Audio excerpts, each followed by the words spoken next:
Agora é o Evangelho, minha gente, é o Evangelho de Jesus. Hoje eu terei o privilégio de lê-lo no Salmo 52. Salmo 52, lido tendo Jesus como chave hermenêutica, como chave interpretativa. Preste atenção você aqui me vendo, onde quer que você esteja me vendo. Olha só, o Salmo é introduzido, eu vou molhar aqui a boca só um pouquinho. O Salmo 52 é introduzido com as seguintes palavras: ao mestre de canto. É um salmo didático de Davi, um salmo atribuído ao rei Davi. Quando Doeg, o edomita, não adianta eu gastar tempo aqui falando de Doeg, nem dos edomitas, que eram os que nasciam e nascem no Monte Edom, que hoje está na Jordânia, Moab, Edom, e que é o que dá a tintura de cor vermelha ao Mar Vermelho. É o reflexo das pedras vermelhas de Edom. Edom significa vermelho. O reflexo do sol, a vermelha, a água azulíssima transparente do Mar Vermelho, que é a água mais azul e transparente da face da Terra, e as rochas que entram no mar também avermelhadas refletem de baixo para cima a vermelhidão da sua cor. E o mar, naquela região, quando o sol bate, o reflexo vem, ele se avermelha. Daí, no passado, ele ter sido apelidado de Mar Vermelho por causa do Monte Edom. Então, esse Doeg é desse lugar. E ele, que estava morando no território de Israel, fez saber ao rei Saul, que era o rei de Israel, sogro de Davi, e que morria de ódio e de inveja de Davi, porque sabia que o povo amava a Davi e não a ele, e que Deus amava a Davi e não a ele, Saul, e que Davi tinha sido ungido pelo profeta Samuel, o futuro rei de Israel, mas que Davi dispusera no seu coração não fazer nada para tomar o reino, até que Saul morresse. Ele não tinha pressa. E nisto, Saul o perseguiu por quase 20 anos. Foi muito tempo de perseguição e Davi se escondendo em grutas. Nesse período, ele teve esposas e filhos e um exército super bem treinado, forças especiais, espécie de SEALs dos americanos, os mais bem treinados. Eram os soldados do exército particular de Davi, feito de aproximadamente 400 homens, no máximo 500, mas que tinham todas as habilidades de guerra, que enfrentavam milhares e venciam. Então, esse Doeg disse a Saul: olha, Davi está na casa de Abimeleque, o sacerdote, junto com os sacerdotes, e tem mais, eu vi. Eu estava lá, meu canto, fingindo que não estava vendo nada.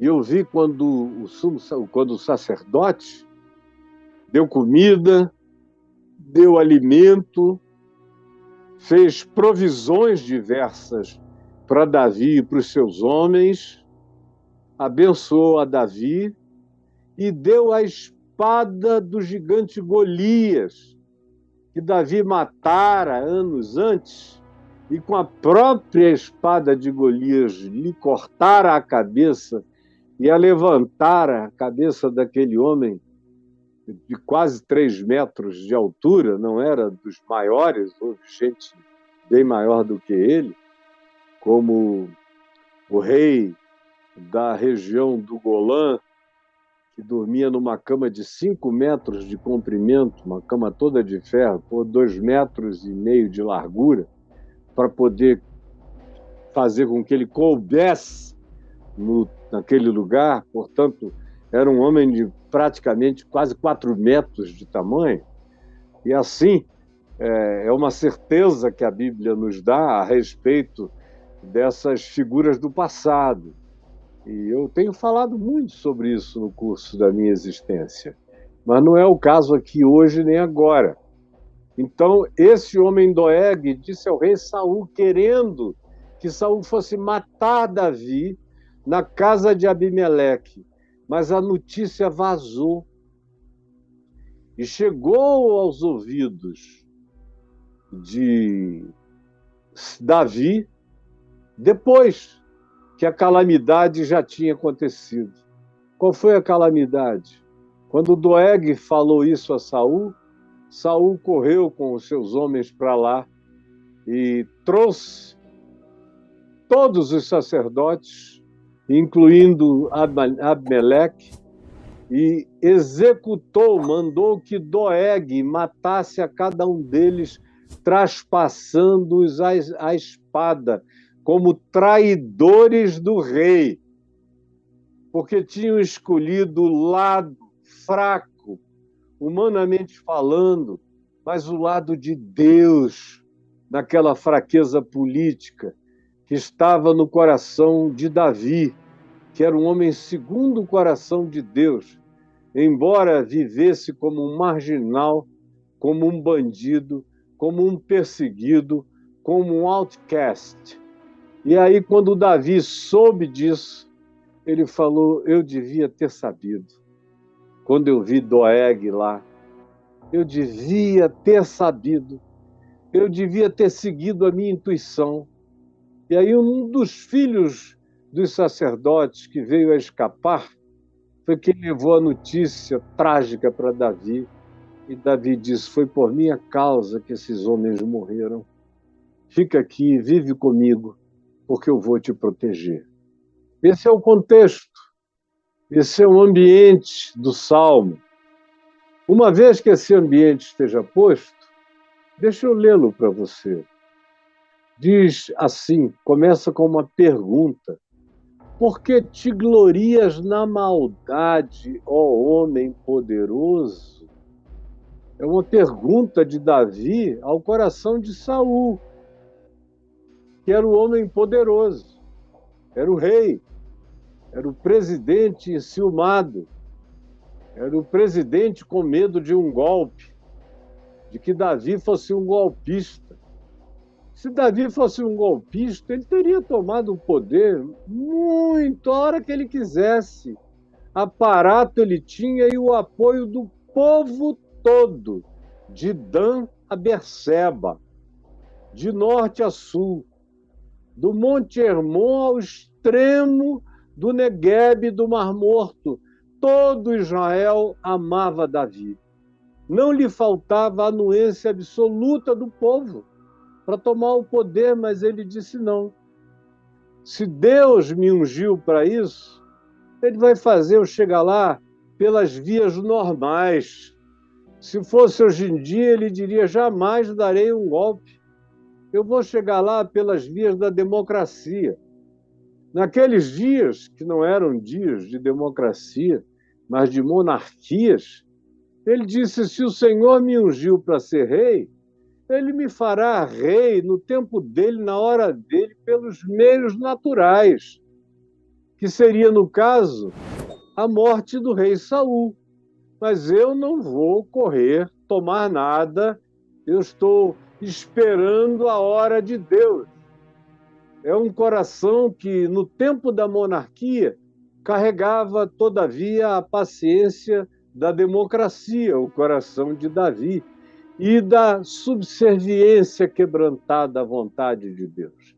Aí ele pergunta a Saul, e pergunta a todos os homens poderosos e mulheres poderosas da face da terra, em qualquer tempo, em qualquer hora, pergunta hoje: por que tu te glorias na tua maldade, na tua perversidade? Tu que te tornastes um homem poderoso, por quê?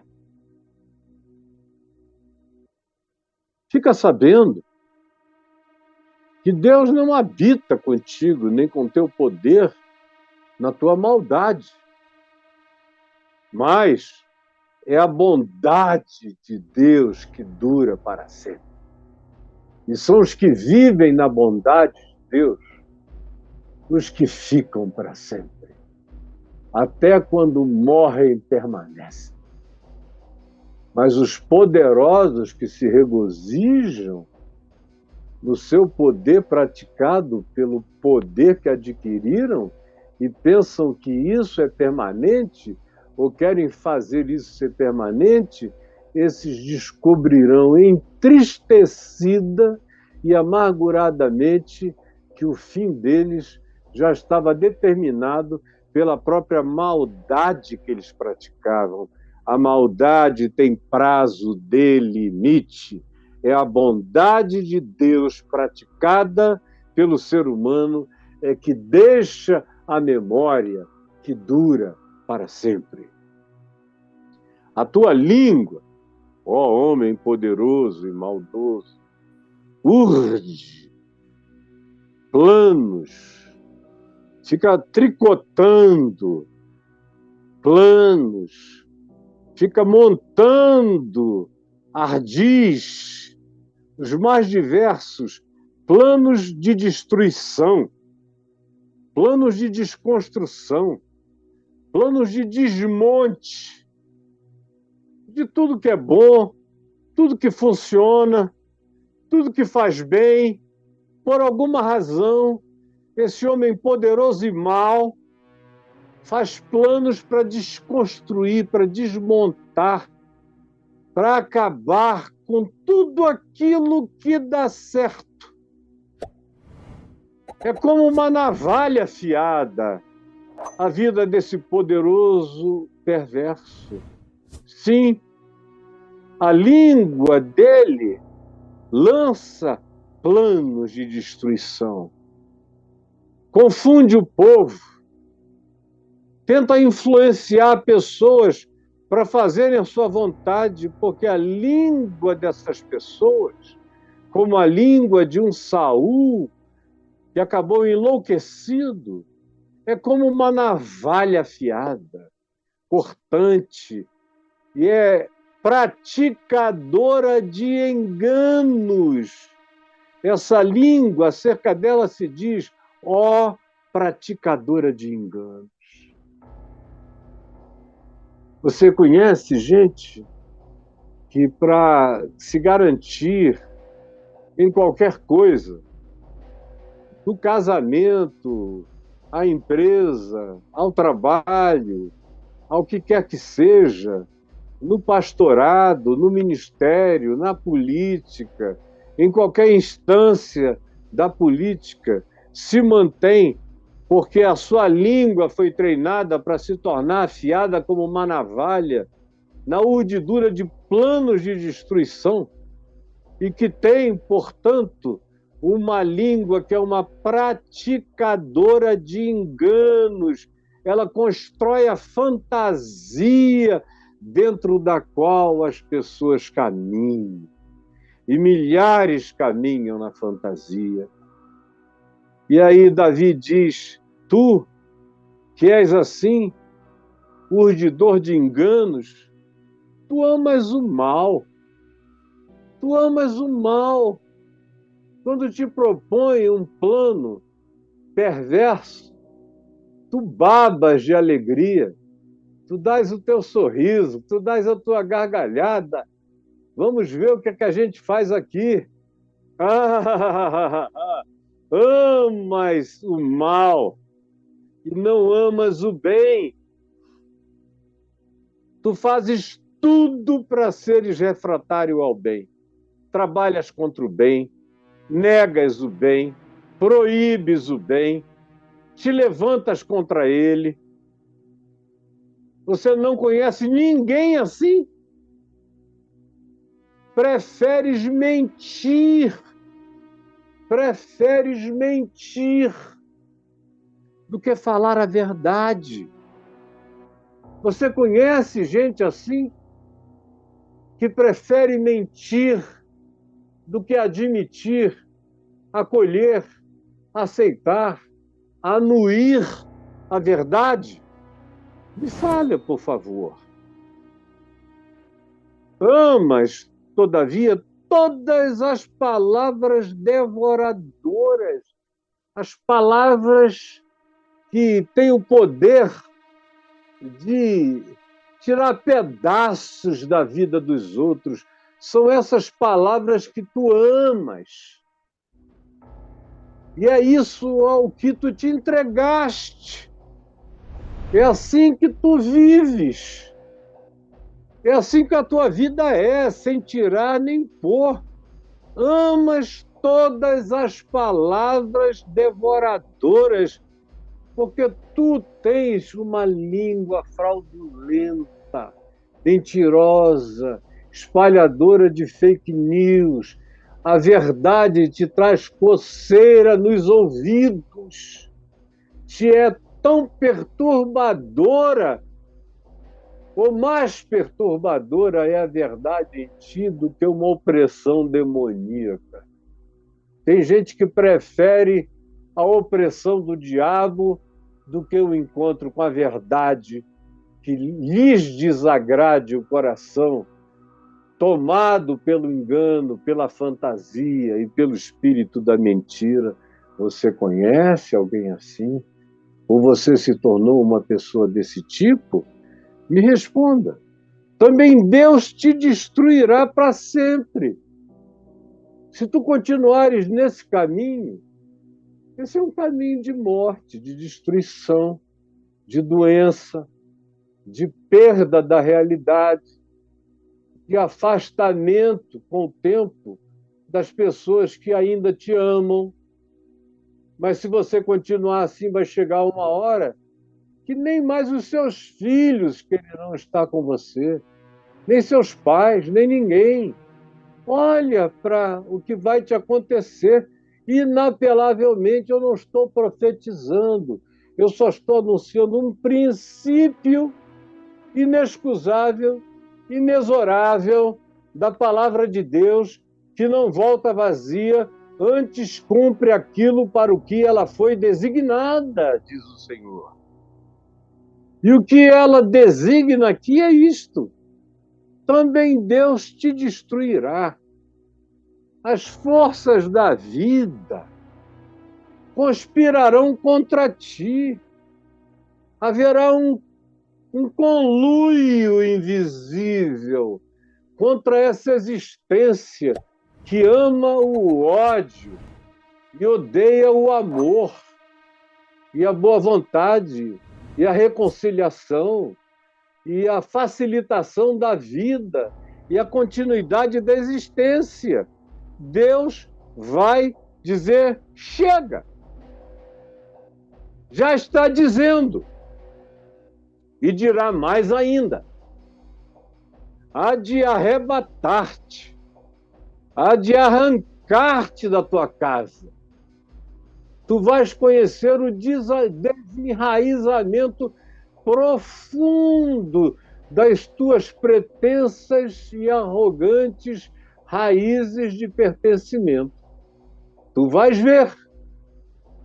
É a palavra que não volta vazia, que exorta a quem quer que esteja me ouvindo, com a coragem de não tapar os ouvidos e de dar alguma chance de que a palavra da verdade lhe transforme a mente e o coração. Os justos, os justificados, os que amam o amor, amam a verdade, amam a justiça, se submetem à realidade que está ali como consequência de alguma coisa que cumpriu os trâmites todos e que esperou sua hora de acontecer, os justos são esses. Não são os que querem destruir, matar, arrebentar, tirar no peito, na força. Davi esperou. Tinha unção para o que ele quisesse fazer, mas ele disse: eu não. Ou Deus faz, ou Deus tira, ou eu não vou. Porque quando eu for, eu não irei como um usurpador. Eu irei como alguém que chegou aonde Deus me levou. Os justos são esses. Davi está se referindo a esse espírito que estava nele e em tantos outros com ele. Os justos vão de ver isso. Vão ver quando Deus te destruirá.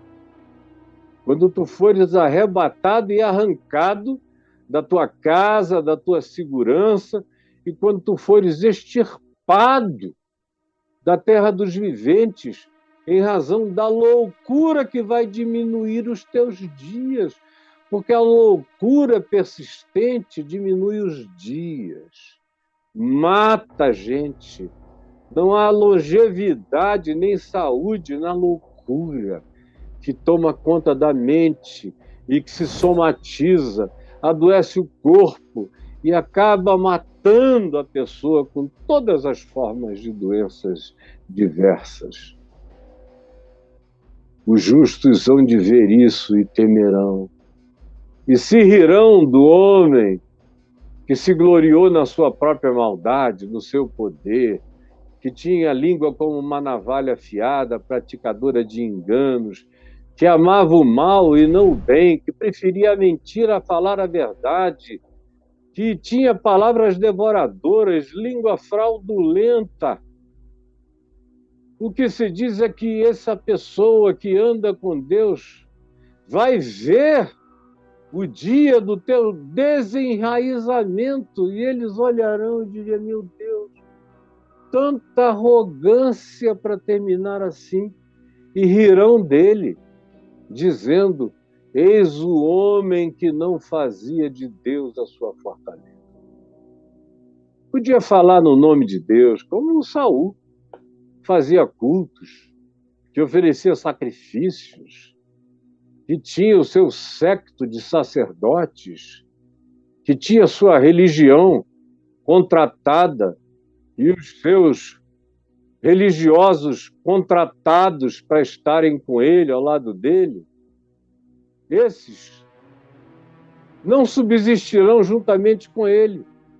E o que se dirá daqui a um tempo é o seguinte: eis o homem que não fazia de Deus a sua fortaleza, que confiou no próprio homem, que confiou em si mesmo, confiou nas suas forças, confiou no poder da mentira, do engano, das invenções, das fraudulências. Confiou nisto e achou que poderia governar o seu povo, ou dirigir o seu negócio, ou ser pai da sua família, ou ser pastor da sua igreja, com bases naquilo que é a própria realidade do chão do pantanal da agonia, da vala da sua sepultura já aberta. Eis o homem que não fazia de Deus a sua fortaleza. Antes disso tudo, confiava na abundância dos seus recursos, dos seus bens, do dinheiro que podia usar para inventar realidades que jamais haveriam de se confirmar. E na sua perversidade, achava que se fortalecia, que a sua maldade o faria invencível. Mas eis que não. Quanto a mim, diz Davi, quanto a mim, digo eu, quanto a mim, espero que diga você também. Quanto a mim, porém, sou como a oliveira verdejante. Você conhece as oliveiras verdejantes? Eu as conheço há muitas décadas e aqui, para onde eu me mudarei, no alto do monte, eu já tenho oliveiras verdejantes plantadas lá. E vou encher aquele lugar de muitas outras oliveiras verdejantes.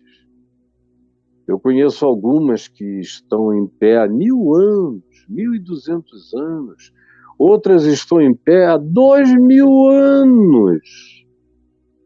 Como algumas no Jardim do Getsêmani, que estão ali há praticamente 2000 anos. Foram praticamente contemporâneas da agonia de Jesus no Getsêmani, estão lá.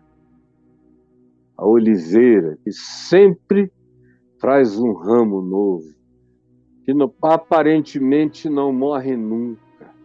Os homens passam, os governos passam, as guerras passam, mas as oliveiras continuam. Eis o homem que não fazia de Deus a sua fortaleza, antes confiava na abundância dos seus próprios poderes. Na sua perversidade dizia que se fortalecia. Eu não tenho nada a ver com isso. Minha vida é diferente. Eu quero ser como uma oliveira verdejante. Pode até ter gente que diga, acabou. Acabou não. Vai brotar um ramo novo. Sempre um ramo novo. Dessa oliveira verdejante. Na casa de Deus. No meio de gente de Deus, do povo de Deus. Confiando sempre na misericórdia de Deus. Quanto a mim, eu sou como uma oliveira verdejante. É isso que eu quero ser. É isso que eu sou em Jesus. Uma oliveira verdejante. Por quê? Porque eu confio na misericórdia de Deus para todos, sempre. Eu confio na misericórdia de Deus da minha vida, na vida da minha casa, dos meus filhos, dos meus netos. Eu confio na misericórdia de Deus para salvar milhões e milhões da loucura dessa geração, nesse país e no mundo inteiro. Isso é quanto a mim. Não mudarei de lado. Estou do lado da misericórdia, da compaixão, da fidelidade, do amor, da justiça, da confiança no Senhor, lutando com os instrumentos e as armas da verdade. O bom combate do Evangelho, fundado na misericórdia que dura para sempre. Por isso, Davi diz, dar-te-ei graças para sempre, meu Deus, porque assim o fizeste comigo. Fizeste de mim uma oliveira. Já decretaram a minha morte muitas vezes, mas os ramos novos brotam. E a surpresa da vida vence as profecias da maldade. Por isso, Senhor, dar-te-ei graças para sempre. Por isso, Senhor, eu dar-te-ei graças para sempre. E aqui vem o verso 9, que é o último deste salmo, que diz, dar-te-ei graças para sempre. Para sempre. Minha vida será cheia de gratidão nos dias bons e nos dias nem tanto. Mas eu te darei graças todos os dias da minha vida. E Davi disse isso quando Saul estava vivo, querendo matá-lo. Um monte de gente boa tinha acabado de ser executada por causa de Davi e da sua sobrevivência. Ele disse, apesar de toda essa dor, de toda essa injustiça, de toda essa maldade que vem do presidente, do homem poderoso, de Saul, eu, todavia, dar-te-ei graças para sempre. Porque assim tu fizeste em mim. Na presença dos que te amam, eu esperarei no teu nome. porque eu não tenho outra alternativa. Eu só creio nas intervenções do teu nome, porque o teu nome é bom.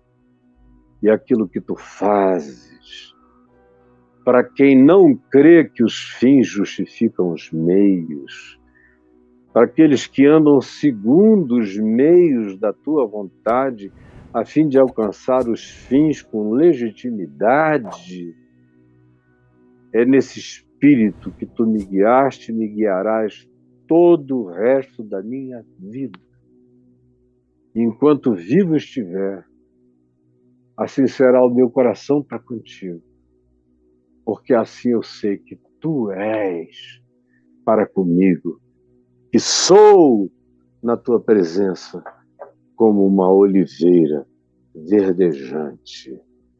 Eu posso brotar e brotar e rebrotar e rebrotar para sempre, porque é na presença de Deus que está o renovo da minha vida e as raízes do meu ser. Jesus, permite que a palavra tão direta, tão clara, tão simples, tão irretorquível deste salmo, tão implacavelmente verdadeiro, encontre um lugar de agasalho na alma de alguém que não se empederniu, que não tapou os ouvidos e que não blindou o coração para o Evangelho, nem para a ação do Espírito Santo. É o que eu peço que tu faças hoje e agora. Eu peço em nome de Jesus. Amém. Amém, amém.